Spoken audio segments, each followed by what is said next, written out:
Hi, Lee. Welcome to your show. Welcome to your show, Savannah.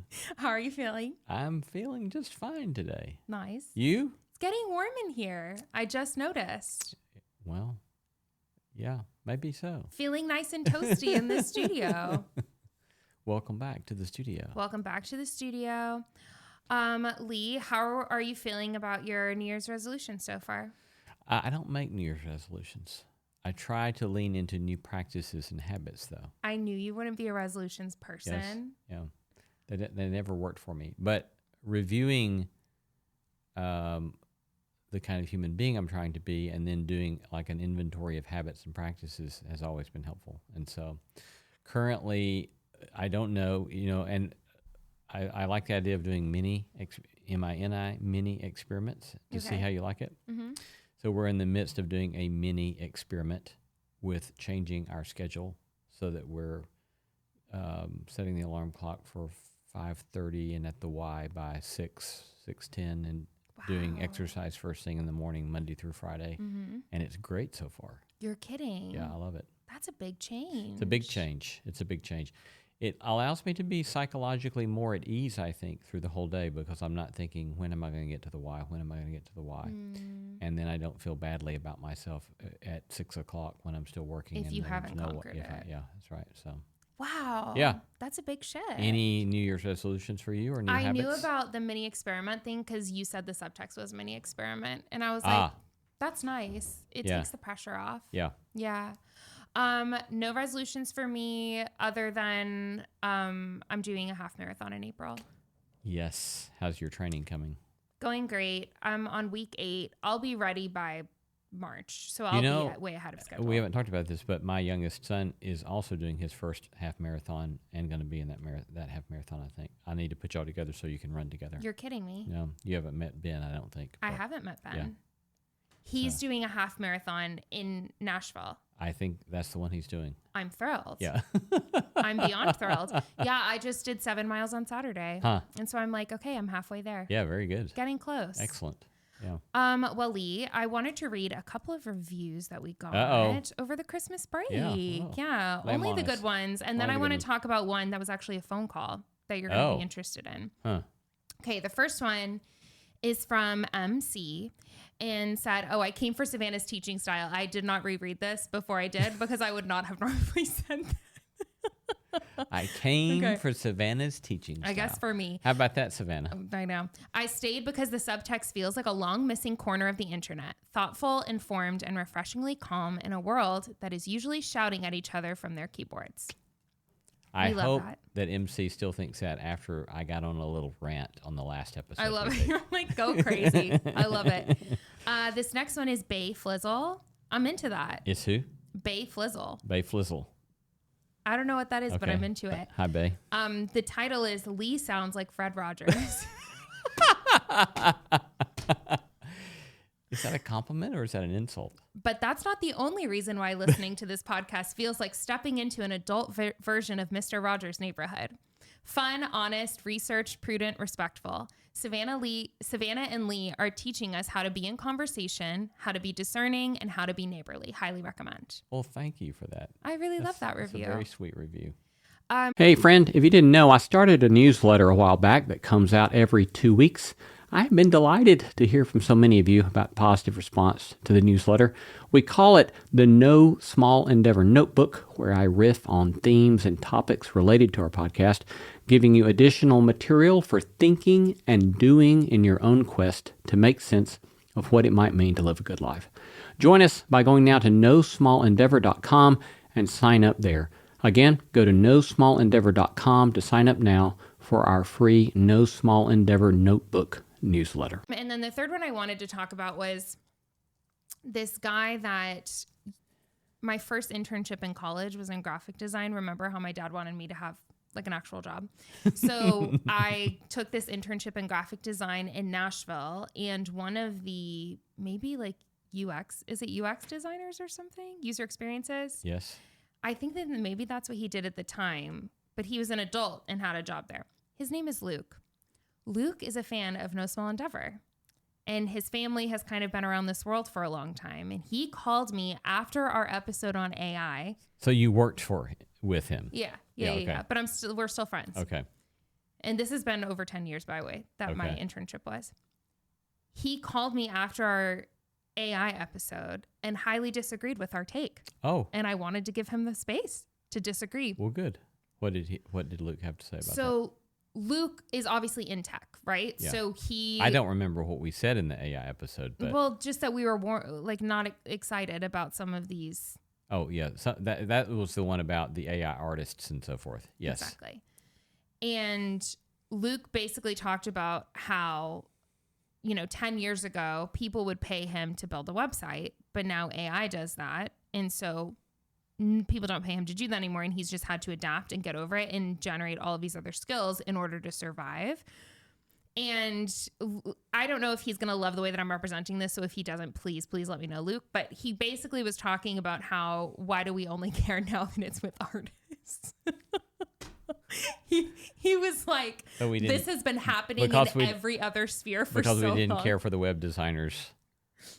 Yeah. Then it falls flat when we care for artists. Yes. That's basically what he was saying is this has been happening in so many spheres for so long. And you basically have to adapt or die. Yeah. Well, so how did you respond? Oh, my job was just to be empathetic and listen. I see. And I said, thank you so much for all of your feedback. I did call out a couple of times, don't you see how this is different than what we were saying? Yeah. And he did agree that there were some differences. Yeah. But then he said, that really intense quote where it's like they came for the blank, but I don't know. It was like talking, and then they came for me and no one was there to help. He was basically like, you guys did that version of it where it was like the artists were the last ones. So tell me what your thoughts are. Well, I would say that I guess I understand how someone in that field could feel that, and maybe I can see how they would take that away from what we said in that episode.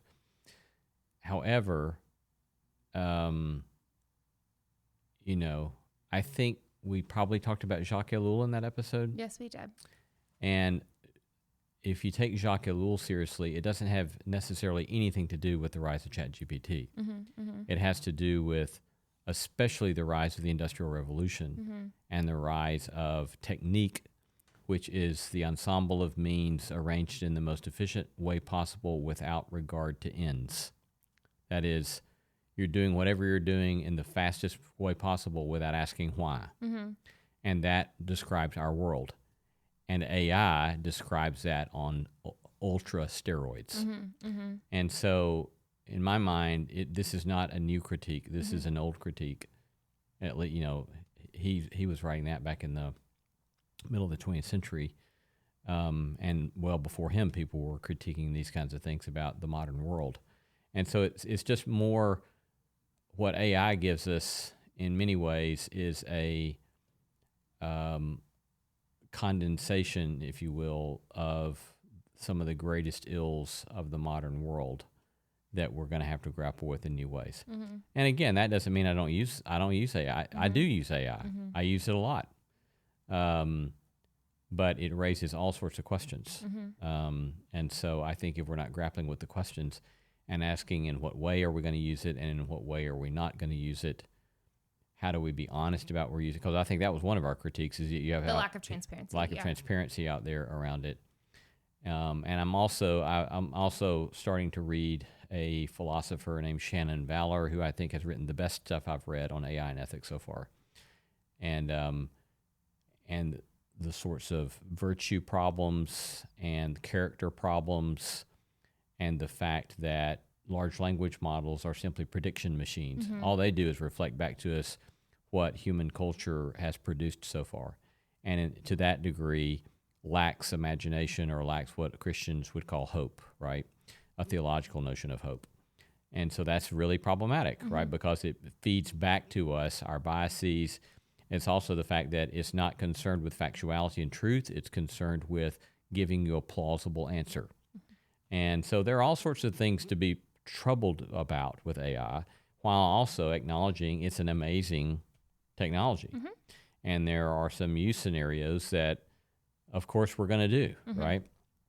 But yeah, I find all these conversations fascinating, and I'm glad for Luke listening and I do too. giving That should us involve some stuff. pushback. Sounds good. Yeah. Yeah. Yeah, when he called, I mean, it was great pushback. I remember literally saying, I wish you were on the show, because he could have pushed back in the moment. Because I think for me, where you've thought about it more robustly, for me, the first time I had seen the real life implications is in my field, like the creative arts field. And obviously I've thought about it maybe from like a more political standpoint, but not really in terms of people's work. Yeah. And what he described, where he was like, this technology has been affecting my work for the last 10, 15 years. Yeah. I think was a good check for me to realize people have been dealing with this. Yeah. And it's not just like, Oh, and it's having a huge impact upon higher education, Yeah. upon education generally, but especially maybe higher education on writers. And so, yeah, it's a tsunami coming in, it is a and we tsunami haven't coming the slightest in. idea yet what it's going to do to us. But shout out to Luke. Shout out to Luke. We Thank you, love a Luke. good phone call, 20 minutes in and out. Yeah. Good confrontation. Let's get started with the Let's show. do it.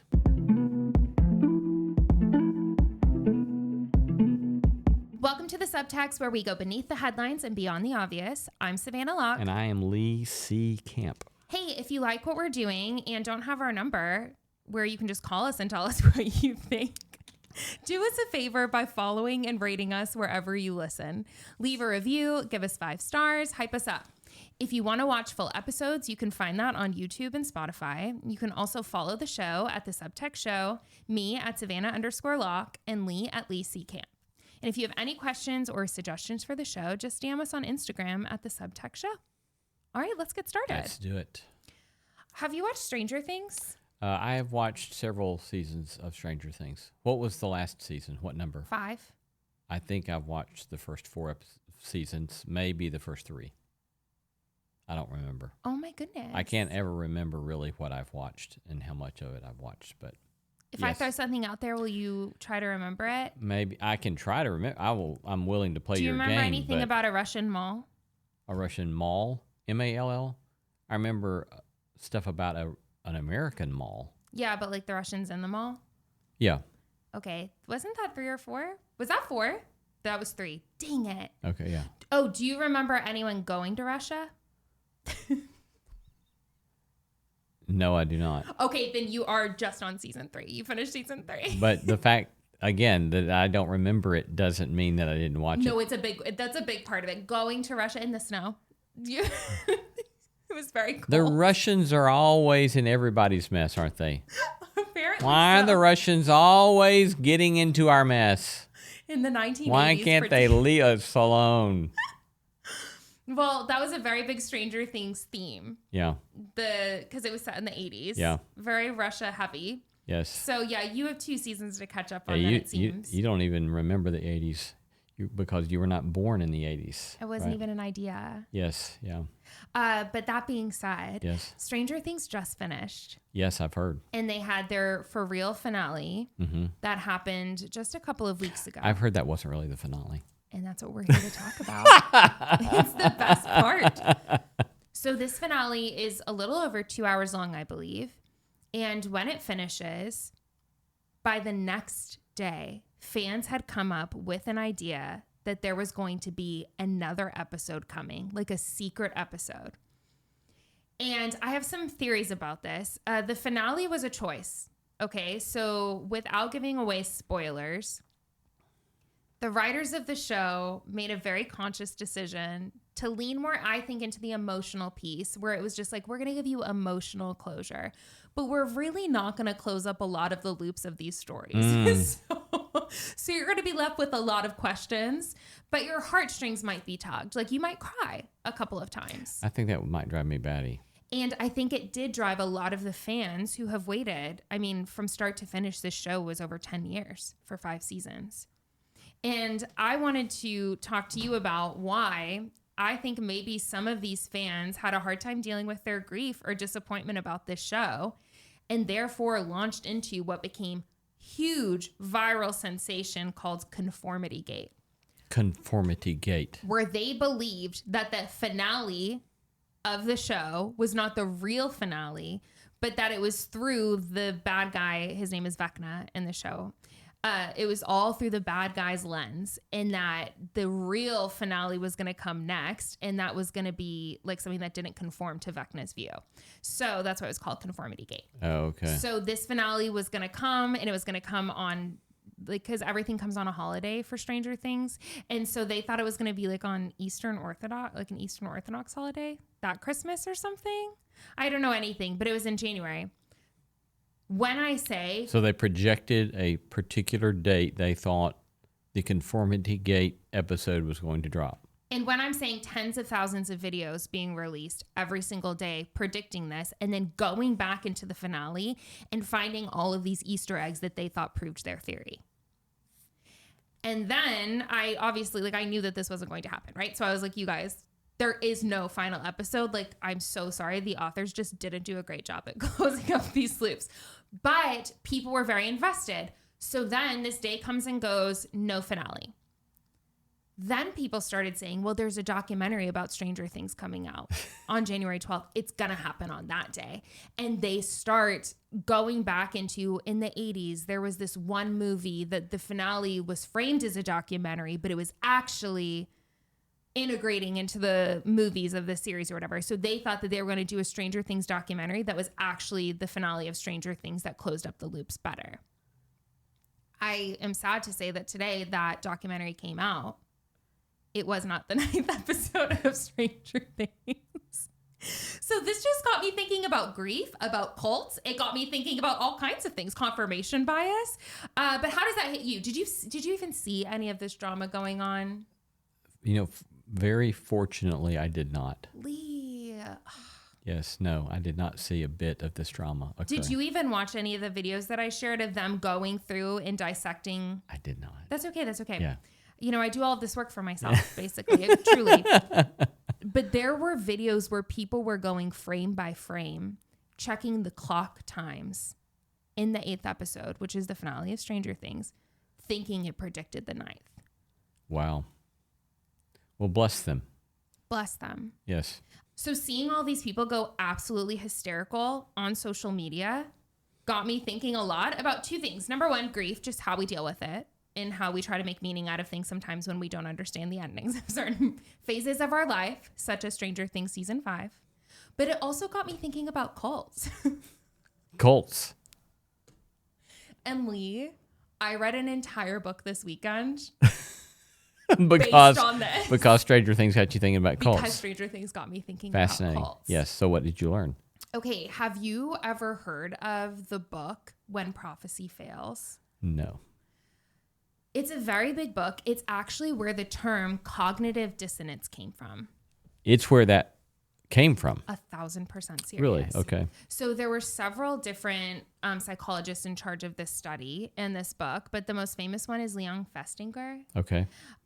Where basically, this is the book that I read this weekend, and it was like 260 pages, but I got very into it. Basically, this book follows a small Chicago cult that believed that UFOs were going to come and capture them and bring them up to Venus.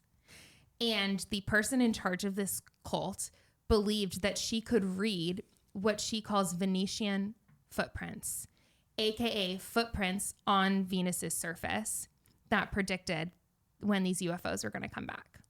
So this was taking place in the 1950s.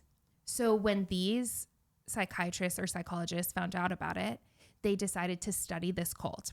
Now, there is a lot of controversy around this study because it would not follow the ethics of today. So they went in undercover. And that, according to modern people, they think that them going undercover bolstered what this group thought was true by thinking that they were proselytizing people for real when they weren't. Yeah. So they weren't actually converting these people to the cult. They were just there to study the cult's thing. So what this cult book talks about, When Prophecy Fails, is that there were multiple times that these Venetian footprints didn't come through, right? So she said, hey, look up to the sky, the UFOs are coming tonight. And there were several times that she predicted these dates and nothing ever happened. But what they call deconfirmation, those deconfirmation experiences only served to bolster the faith of the people in this cult. And so this got me thinking of that for Stranger Things, because when they believed this 9th episode was coming out, they start looking for all of this meaning. The first day comes and goes. They double down and say it's coming out on documentary day. Today is documentary day. I don't know if there's going to be a second double down, but I'll be on the lookout. And so how did the people in writing When Prophecy Fails speculate that the deconfirmation experiences led them to double down into their conviction? So there were a couple of factors. Probably the most pertinent one, and what makes this way different than the Stranger Things people, where most people will move on with their lives from Stranger Things, whereas these people in the UFO cult really did double down for a long time, is costly commitment. So when there is a high cost to committing to a cult like this, where a lot of people gave up their belongings to be part of this, then once they're in, it's very difficult for them to get out. Right. Whereas with Stranger Things, like no one's making a deep, costly commitment about these predictions. And so it will be easier for the deconfirmation experiences to land. Does that make sense? Yeah. So it's in one way the old economic sunk cost fallacy. Sunken cost fallacy. Yeah. You've put this stuff in. It's hard to let go of, because if you let go of it, you've admitted you just wasted all that time, energy, and effort that you put into that. And so you'd rather believe it's going to come out some way.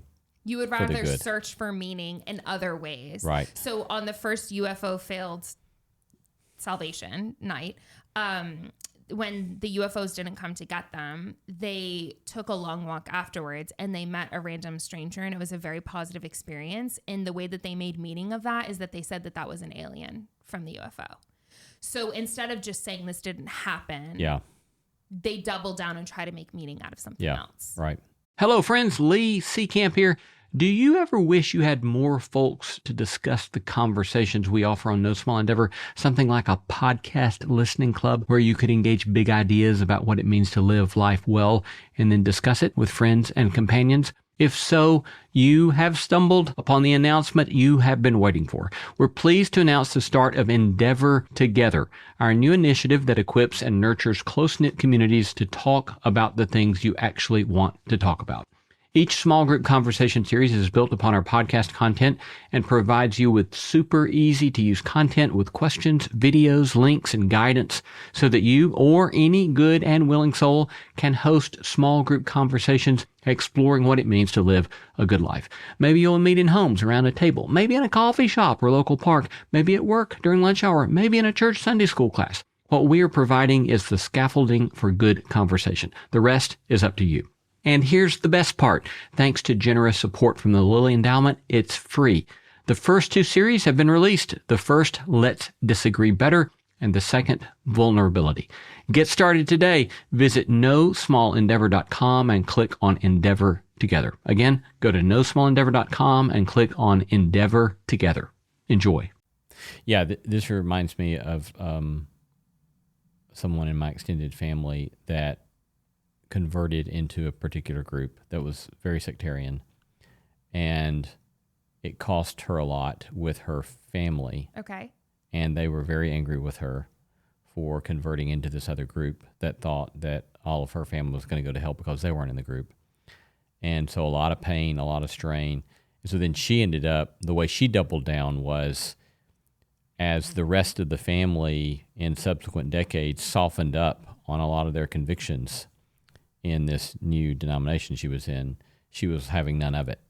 And it's like, no, I went through, she didn't voice this, but our interpretation was, she's like, I went through all this pain and all this grief, and I gave up a whole lot in relationships with my family to become a part of this group. Don't tell me now we were wrong. Wow. We absolutely were right. And you better believe it too, or you're going to go to hell, or at least there's a chance you're going to go to hell. Yeah. So yeah, fascinating. I always thought that it was just a fascinating study in psychology of potential loss of things that you committed yourself to.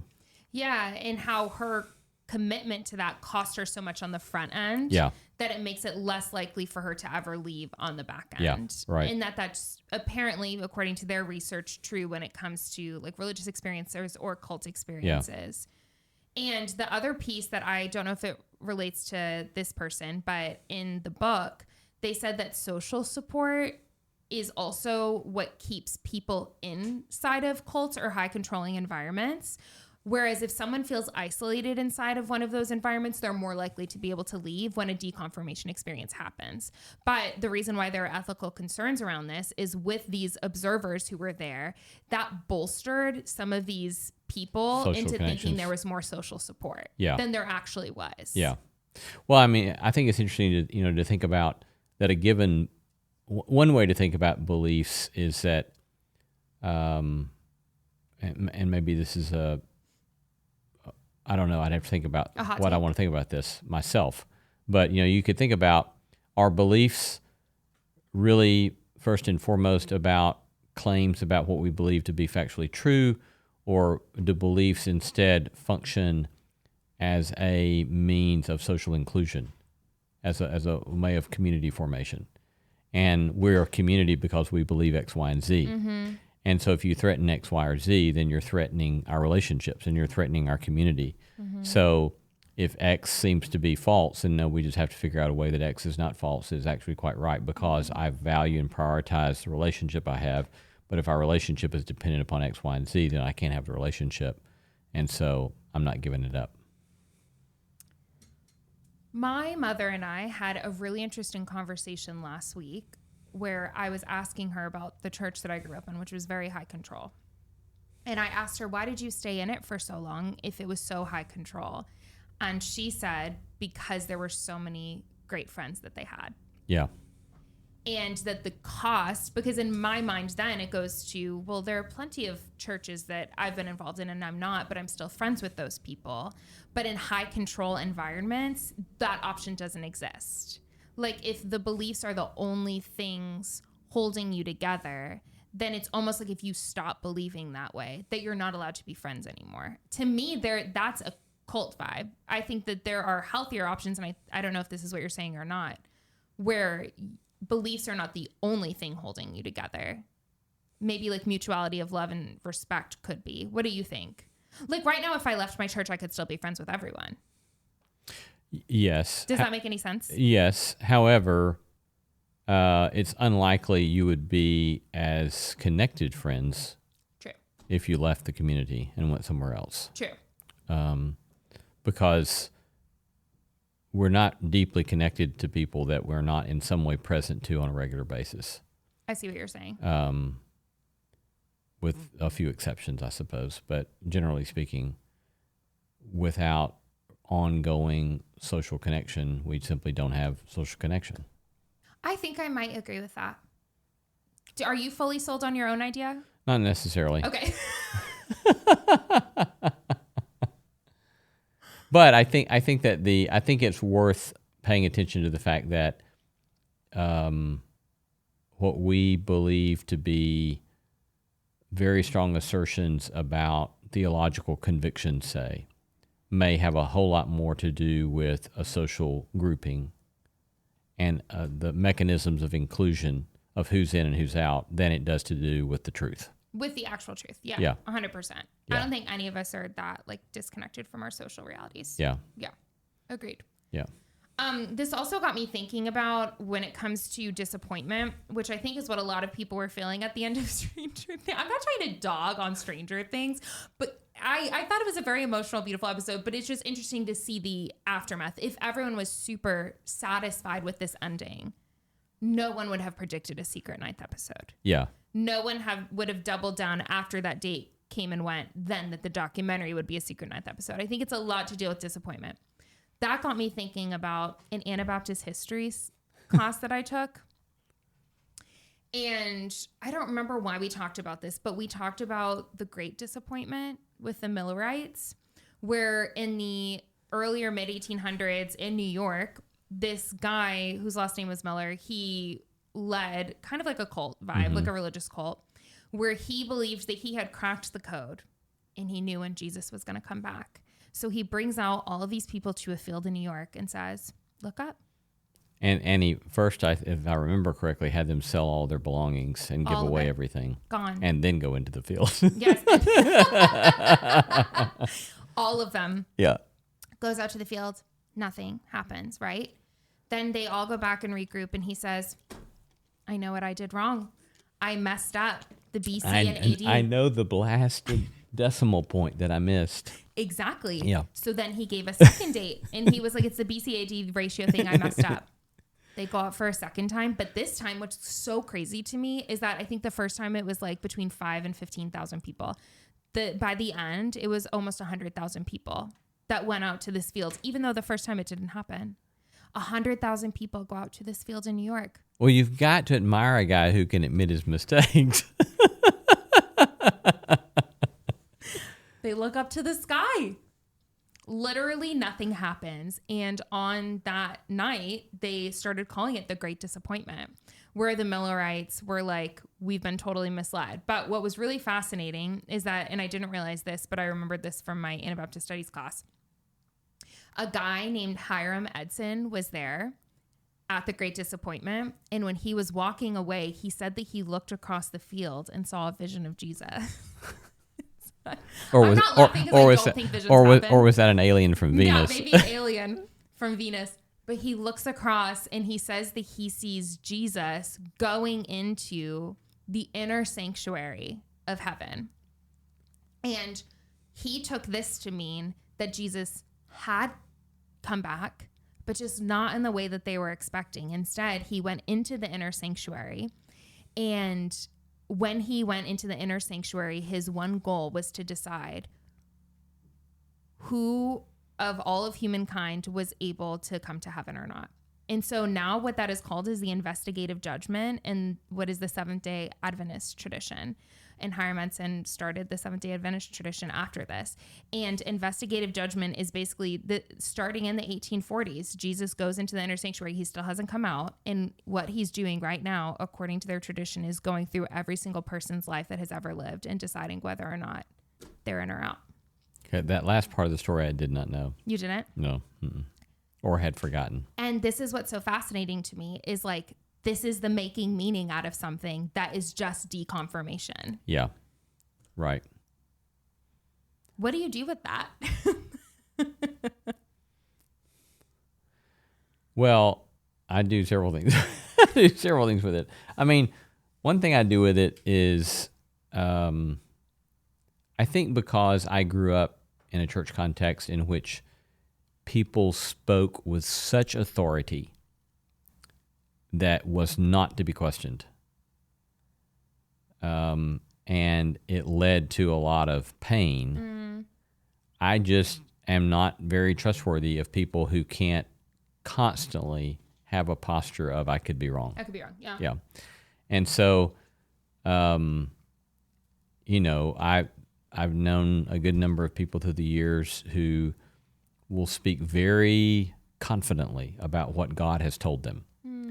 And I'm kind of like, well, how do you, what's your operative way of distinguishing what God has told you versus your projection of what God might tell you?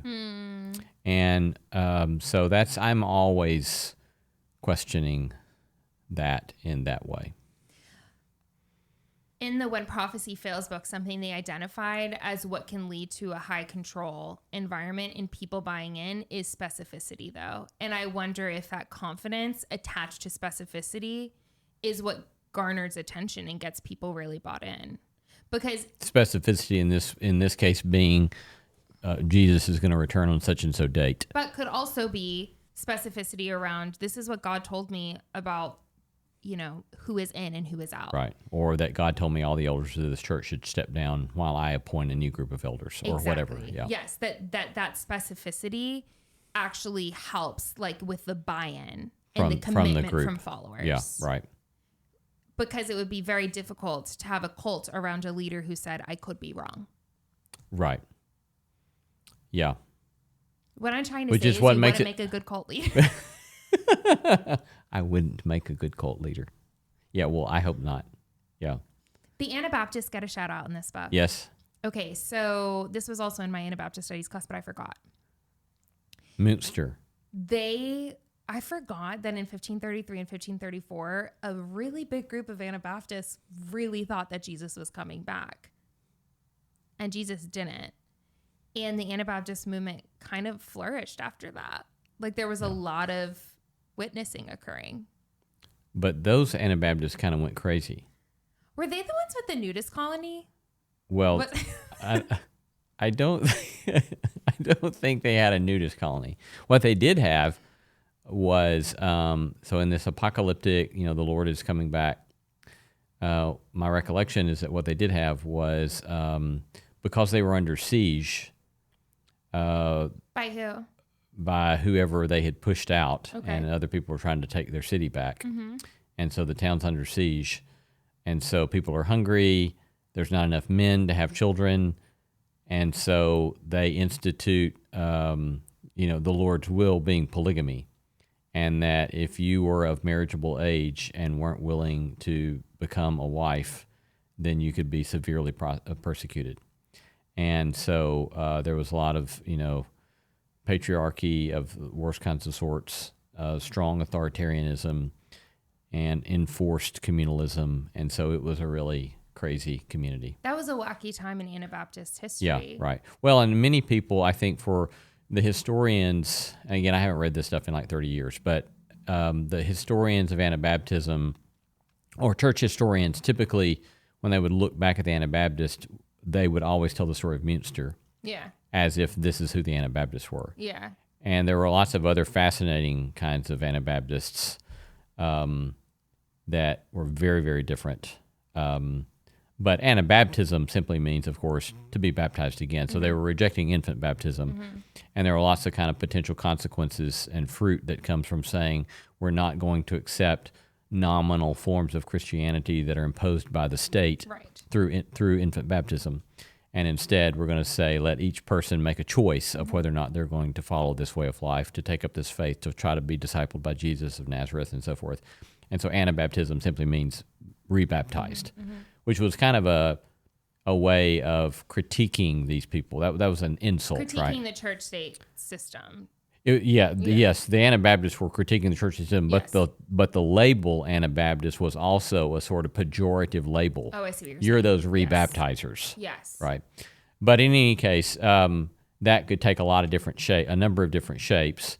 Münster is a really ugly form of it. And then there were others like Menno Simons that was a much more, in my mind, compelling and beautiful vision of the Anabaptist movement. Yeah, we're just always so positive about Anabaptists, and I wanted to give some nuance. When I read it in the book, I was like, yeah, I want to add this part. Yeah.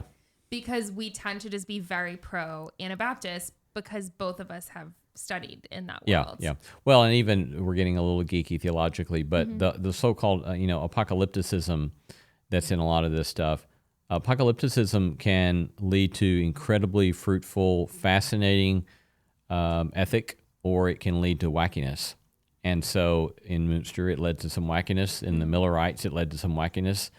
In others, it has led to some incredible commitments to a alternative way of life that is beautiful and just and peaceable and compelling.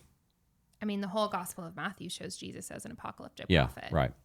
But I think that, as far as the conversation in this episode that we're doing right now, I think that the wacky Münsterites, Anabaptists, that points us again to the way in which people speaking so confidently, authoritatively about what they think is going to happen, how a lot of people can get sucked in. It can do a lot of damage. Can get whipped into some hysteria. Yeah. I would be very curious to know who originated Conformity Gate, because they must have done so in such a compelling way that it preyed on people's disappointment with the show and just whipped them up into a frenzy where thousands and thousands and thousands of people then, like I had a group thread going with some of my friends who watched the show. And I said, if you had to bet $1,000 today on whether or not a show is going to come out on the 9th or whatever day the original date was, who would bet 1,000 of their own dollars and who wouldn't? And it was really fascinating to see how the majority of people would bet $1,000. Really? Yeah, only one person wouldn't. I mean, and then me, obviously, but I tried to stay neutral. How fascinating. Yeah.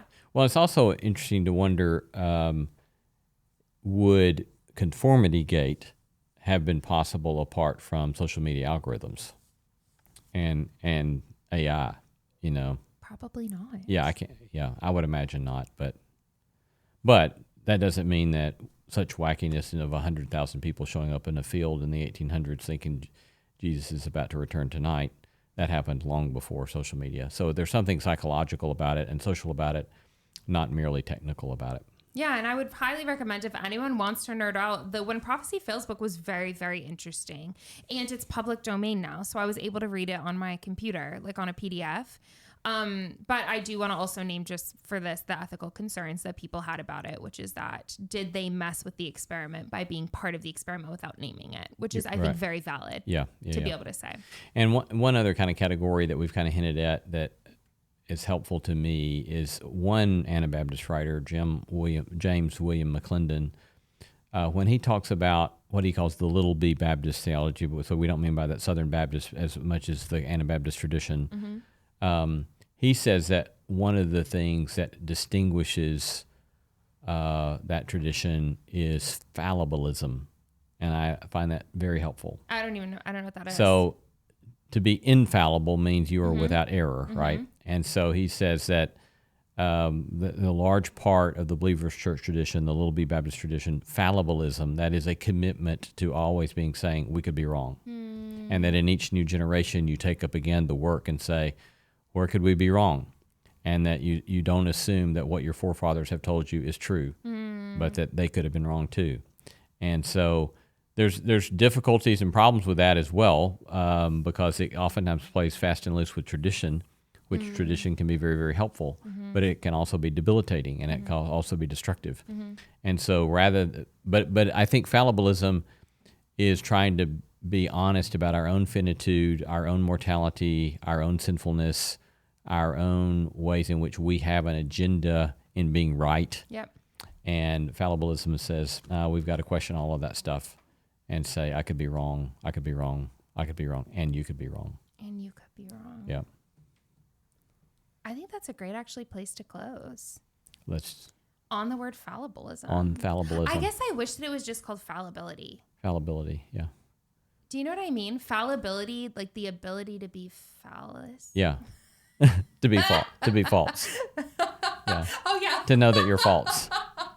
The ability to be false. Yeah. Versus fallibilism. I'm hearing cannibalism. Yeah. No cannibalism, just fallibilism. Exactly. So sending love to all the Stranger Things who are dealing with their grief tonight. I hope you feel better being compared to a UFO cult.